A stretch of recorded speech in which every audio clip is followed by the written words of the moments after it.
Have you ever stood in front of a mirror? Stood there, just you, your reflection, and the silence? No distractions, no filters, just the truth. Most of us avoid that moment because deep down we're scared of what we'll see. We're not afraid of the mirror. We're afraid of what it might reveal. The imperfections, the guilt, the unspoken dreams, the disappointments. We fear facing the truth because we fear what it might demand of us. But sometimes the mirror is the only place we find answers. You're left with yourself when you strip away the noise, the likes, the comments, and the voices of others. Just you. And in that stillness, the most powerful transformation can begin. Meet Liam. At 19, Liam had dreams, big ones, the kind that kept him up at night and made his heart race during the day.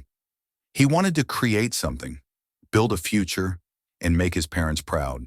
He had ambition, like most of us do at that age. But somewhere between the pressure to perform and the fear of failure, things started to unravel. Liam was smart, but he didn't pass that final exam. One failure turned into a series of them. His confidence cracked.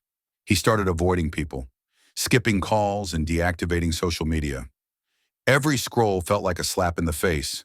Friends graduating, winning scholarships, launching startups, and there he was, stuck in his room, staring at a blank ceiling.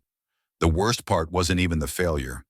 It was the voice in his head that whispered, "You're not good enough." He tried to ignore it, played video games late into the night, binge-watched shows he couldn't remember, and slept through mornings that once held promise. He lost his rhythm, then his motivation, and eventually himself. Then one evening, something changed. He found himself in front of the mirror. It wasn't planned. He wasn't looking for answers.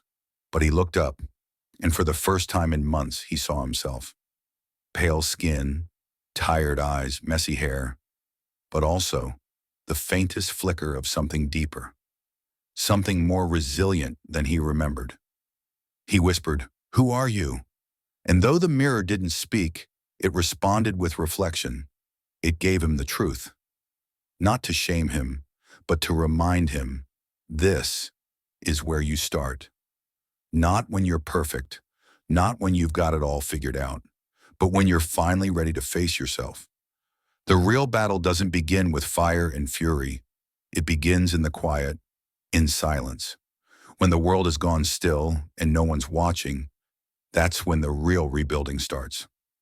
For Liam, that silence was deafening at first. No notifications, no schedules, no urgent tasks, just long days and longer nights. It was the kind of silence that forces you to listen to yourself. And sometimes the voice you hear isn't kind.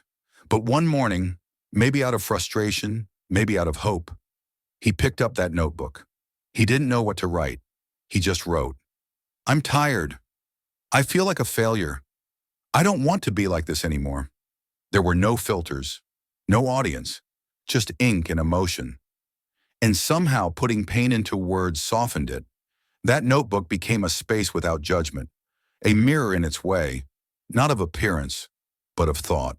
And then something changed, not drastically, not overnight, but the air shifted. The silence didn't feel as heavy, the darkness not as suffocating. Writing turned into morning walks turned into light jogs turned into making his bed, preparing a real breakfast, and reading a few pages of a book. These weren't Instagram-worthy moments. There were no before and after photos, no motivational quotes stuck to the wall. Just slow, deliberate choices. When we talk about transformation, we often focus on the big wins. But transformation isn't fireworks. It's a flicker. It's the decision to try again tomorrow, even when today felt pointless. Liam didn't feel proud every day. Some mornings were still hard. Some nights were still long. But he started noticing patterns in his journal. "I ran for 10 minutes today. Didn't snooze the alarm. Spoke to my sister again." These tiny wins added up, not to perfection, but to progress.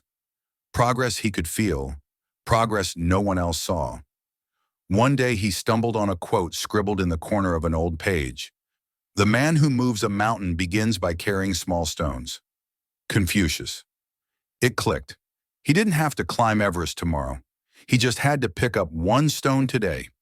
That's the truth they don't tell you. Healing doesn't always feel like healing. Sometimes it feels like showing up when your body begs you not to. Sometimes it's choosing a walk instead of a breakdown, or brushing your teeth when you feel like disappearing. There are no likes, no trophies, no audience. But in that quiet, you're becoming stronger than most people will ever understand. That is the sound of rebuilding. It's not loud, it's not glamorous, but it's real, and it's enough. Because the mirror will always show you where you are. But what you choose to do next, that's how you rewrite the reflection. There comes a moment in every journey, quiet, often unremarkable, when things begin to shift. It doesn't come with fireworks. It's not a grand announcement. But deep within, you feel it. The weight you've carried doesn't disappear, but you're stronger now, and something clicks. For Liam, it happened in the middle of an ordinary morning. He was journaling when he paused, looked at the page and wrote, "I'm proud of myself." He stopped, stared, read it again. It wasn't something he'd ever written before. Pride had always seemed like a destination, something you earned after years of success. But that morning, it wasn't about achievements. It was about survival, about showing up, about not quitting. These weren't dramatic gestures, but each one marked a new beginning. He began reconnecting with his goals, with his people, and most importantly, with himself. And something beautiful happened. People started noticing. His best friend messaged, "You seem lighter lately." His sister said, "It's good to have you back." Not because he had accomplished something huge, but because he was present, grounded, alive. That's the irony of pain. It can isolate us, but it can also connect us in ways success never could. The mirror that once reflected shame now became a window to purpose. Liam realized his struggle wasn't just about him. It was a bridge. His scars were stories. His pain had meaning, not despite it, but because of it. His is the turning point. Not when you win, not when you've solved everything, but when your past stops defining you and starts guiding you. Sometimes the mirror shows you who you were. Sometimes it reveals who you can become. And on the day Liam looked at his reflection and smiled, not out of arrogance, but out of quiet acceptance, he passed the test, the mirror test. Because the hardest person to face is yourself. But when you do, you unlock something extraordinary. Strength, clarity, purpose. And that's where the real journey begins. When you've passed the mirror test, something remarkable happens. You become a mirror for others. Liam never set out to inspire anyone. He just tried to heal. But healing, when shared, becomes a spark. One person's courage can ignite another's. Liam started a small journaling group. 5 people, one goal, honesty, no judgment, no pressure, just space to be real. And week after week, more showed up.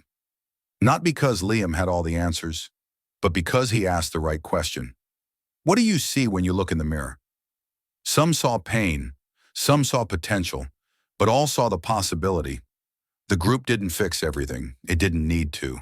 It simply reminded people they weren't alone, that they could rebuild, that failure isn't final, that the person in the mirror isn't their enemy, but their beginning. Being a mirror means showing up with truth, with vulnerability, and with hope. Liam learned that the greatest gift you can give isn't perfection. It's presence. It's saying, "I've been there, and I made it through.